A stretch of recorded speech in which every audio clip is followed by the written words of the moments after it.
Welcome to the I Can't Sleep podcast, where I read random articles from across the web to bore you to sleep with my soothing voice. I'm your host, Benjamin Boster. Today's episode is from a Wikipedia article titled Sky. The sky, or celestial dome, is everything that lies above the surface of the earth, including the atmosphere and outer space. In the field of astronomy, the sky is also called the celestial sphere. This is an abstract sphere centered on the earth, on which the sun, stars, planets, and moon appear to be traveling. The celestial sphere is conventionally divided into designated areas called constellations. Usually, the term sky is used informally as the point of view from the Earth's surface. However, the meaning and usage can vary. An observer on the surface of the Earth can see a small part of the sky, which appears to be a dome, also known as the sky bowl, flatter during the day than at night. In some cases, such as in discussing the weather, the sky refers to only the lower, more dense portions of the atmosphere. During daylight, the sky appears to be blue because air scatters more blue sunlight than red. At night, the sky appears to be a mostly dark surface or region spangled with stars. During the day, the sun and sometimes the moon can be seen in the sky unless obscured by clouds. In the night sky, the moon, planets, and stars can be similarly visible in the sky. Some of the natural phenomena seen in the sky are clouds, rainbows, and aurorae. Lightning and precipitation can also be seen in the sky. Birds, insects, aircrafts, and kites fly in the sky. Due to human activities, smog during the day and light pollution during the night are often seen above large cities. During the day, except for light that comes directly from the sun, most of the light in the day's sky is caused by scattering, which is dominated by a small particle limit called Rayleigh scattering. The scattering, due to the molecule-sized particles, as in air, is greater in the direction toward and away from the source of light than it is in directions perpendicular to the arrival path. Scattering is significant for light at all visible wavelengths, but is stronger at the shorter, bluer end of the visible spectrum, meaning that the scattered light is bluer than its source, the sun. The remaining sunlight, having lost some of its short wavelength components, appears slightly less blue. Scattering also occurs even more strongly in clouds. Individual water droplets exposed to white light will create a set of colored rings. If a cloud is thick enough, scattering from multiple water droplets will wash out the set of colored rings and create a washed-out white color. The sky can turn a multitude of colors, such as red, orange, purple, and yellow, especially near sunset or sunrise, when the light must pass through a much longer path or optical depth through the atmosphere. Scattering effects also partially polarize light from the sky and are most pronounced at an angle 90 degrees from the sun. Scattered light from the horizon travels through as much as 38 times the atmosphere, as does light from the zenith, causing a blue gradient, vivid at the zenith and pale near the horizon. Because red light also scatters if there is enough air between the source and the observer, causing parts of the sky to change color during a sunset. As the amount of atmosphere nears infinity, the scattered light appears whiter and whiter. The sun is not the only object that may appear less blue in the atmosphere. Faraway clouds or snowy mountain tops may appear yellowish. The effect is not very obvious on clear days, but is very pronounced when clouds cover the line of sight, reducing the blue hue from scattered sunlight. At higher altitudes, the sky tends toward darker colors since scattering is reduced due to lower air density. An extreme example is the moon, where there is no atmosphere and no scattering, making the sky on the moon black even when the sun is visible. Sky luminance distribution models have been recommended by the International Commission on Illumination, CIE, for the design of day lighting schemes. Recent developments relate to all-sky models for modeling sky luminance under weather conditions ranging from clear to overcast. Dusk and dawn. The intensity of the sky varies greatly over the day, and the primary causes of that intensity differs as well. When the sun is well above the horizon, direct scattering of sunlight, Rayleigh scattering, is the overwhelmingly dominant source of light. However, in twilight, the period of time between sunset and night and between night and sunrise, the situation is more complicated. Green flashes and green rays are optical phenomena that occur shortly after sunset or before sunrise, when a green spot is visible above the sun, usually for no more than a second or two, or it may resemble a green ray shooting up from the sunset point. Green flashes are a group of phenomena that stem from different causes, most of which occur when there is a temperature inversion, when the temperature increases with altitude rather than the normal decrease in temperature with altitude. Green flashes may be observed from any altitude, even from an aircraft. They are usually seen at an unobstructed horizon such as over the ocean, but are also seen over cloud tops and mountain tops. Green flashes may also be observed at the horizon in association with the moon and bright planets, including Venus and Jupiter. The Earth's shadow is the shadow that the Earth casts on its atmosphere. This atmospheric phenomenon is sometimes seen twice a day, around the times of sunset and sunrise. When the weather conditions in the observer's viewing point permit a clear sight of the horizon, the shadow can be seen as a dark blue or grayish-blue band. Assuming the sky is clear, the Earth's shadow is visible in the half of the sky opposite to the sunset or sunrise, and is seen as a dark blue band right above the horizon. A related phenomenon is the belt of Venus, or anti-twilight arch, a pink band that is visible above the dark blue band of the Earth's shadow in the same part of the sky. There is no clear dividing line between the Earth's shadow and the belt of Venus. One colored band shades into the other in the sky. Twilight is divided into 3 segments according to how far the sun is below the horizon, measured in segments of 6 degrees. After sunset, the civil twilight sets in. It ends when the sun drops more than 6 degrees below the horizon.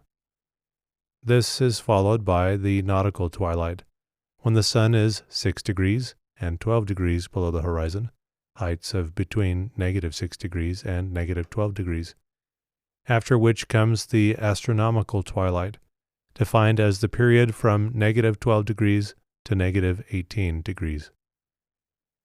When the sun drops more than 18 degrees below the horizon, the sky generally attains its minimum brightness. Several sources can be identified as the source of the intrinsic brightness of the sky, namely airglow, indirect scattering of sunlight, scattering of starlight, and artificial light pollution. And now, a word from our sponsors. If you haven't heard about Anchor, it's the easiest way to make a podcast. Let me explain. It's free. There are creation tools that allow you to record and edit your podcast right from your phone or computer. Anchor will distribute your podcast for you so it can be heard on Spotify, Apple Podcast, and many more. You can make money from your podcast with no minimum listenership. It's everything you need to make a podcast in one place. Download the free Anchor app or go to anchor.fm to get started. That's anchor.fm to get started. And now, back to the episode. During the night. The term night sky refers to the sky as seen at night. The term is usually associated with sky gazing and astronomy, with reference to views of celestial bodies such as stars, the moon, and planets that become visible on a clear night after the sun has set. Natural light sources in a night sky include moonlight, starlight, and airglow, depending on location and timing. The fact that the sky is not completely dark at night can be easily observed.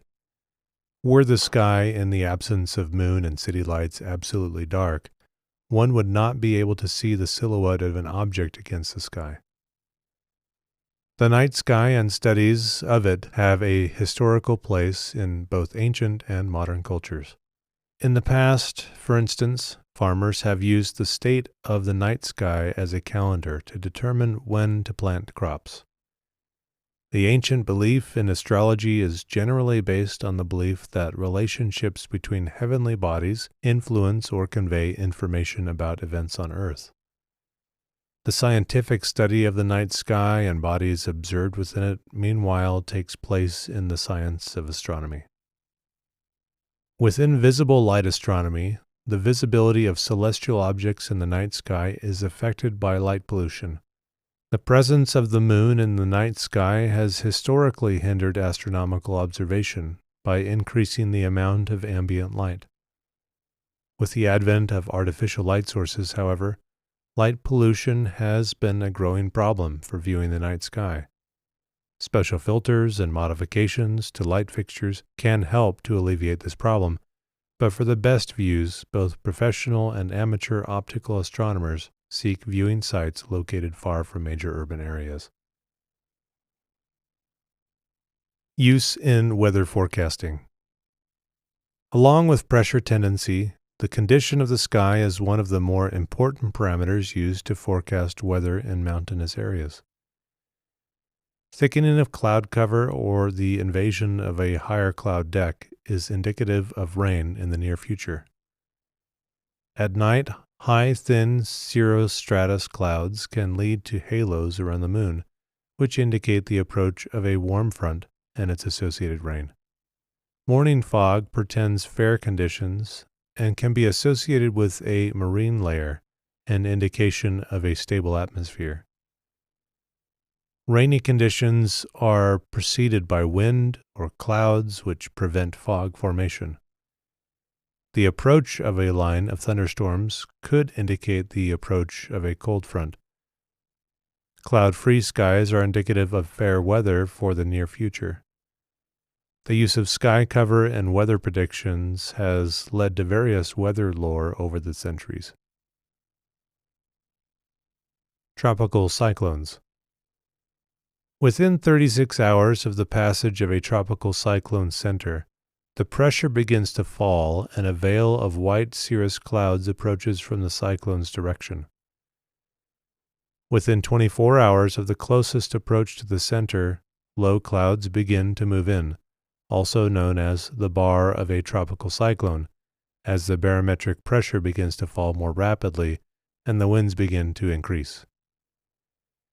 Within 18 hours of the center's approach, squally weather is common, with sudden increases in wind accompanied by rain showers or thunderstorms. Within 6 hours of the center's arrival, rain becomes continuous. Within an hour of the center, the rain becomes very heavy, and the highest winds within the tropical cyclone are experienced. When the center arrives with a strong tropical cyclone, weather conditions improve, and the sun becomes visible as the eye moves overhead. Once the system departs, winds reverse and, along with the rain, suddenly increase. One day after the center's passage, the low overcast is replaced with a higher overcast, and the rain becomes intermittent.